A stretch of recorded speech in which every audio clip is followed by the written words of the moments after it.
আল্লাহ বলে পৃথিবীর মানুষ রে, ওই ব্যক্তি হলো জ্ঞানী যে ব্যক্তি তিনটা হালত, দাঁড়ানো অবস্থায় আমি আল্লাহকে স্মরণ করে, বসা অবস্থায় আমি আল্লাহকে স্মরণ করে, এমনকি নিদ্রা অবস্থায়ও আমি আল্লাহকে স্মরণ করে।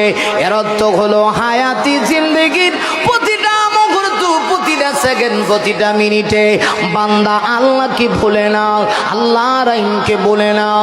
আল্লাহ ডাক দিয়ে বলে পৃথিবীর মানুষেরা এরা হলো সবচেয়ে বড় বুদ্ধিজীবী, যারা এই তিন হালতে আমি আল্লাহকে স্মরণ করে। শুধু তাই না, আল্লাহ তারপরে বুদ্ধিজীবী আরেকটা পরিচয় দিয়া বলেন ওয়ায়াতাফাক্কারুনা ফি খালকিস সামাওয়াতি ওয়াল আরদ।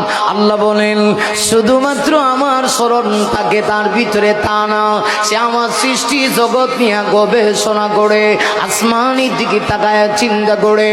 না, আসমান এমনি এমনি হয় নাই, 7টা আসমান আল্লাহ দাঁড় করায় রাখছে।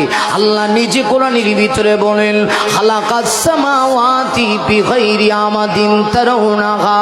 মুমিন রে, তুই কি আমার আসমানের দিকে তাকাস না? আমি আল্লাহ আসমানগুলি কি এত সুন্দর করে সুবিন্যস্ত করে আমি আল্লাহ সাজায় রাখছি।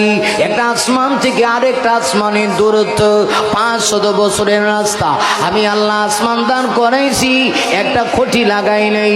এই যে মাহফিলের আয়োজন হয়েছে, আগে থেকে খুঁটি লাগায়া খাম্বা লাগায়া তাফসীরের আয়োজন করা হয়েছে।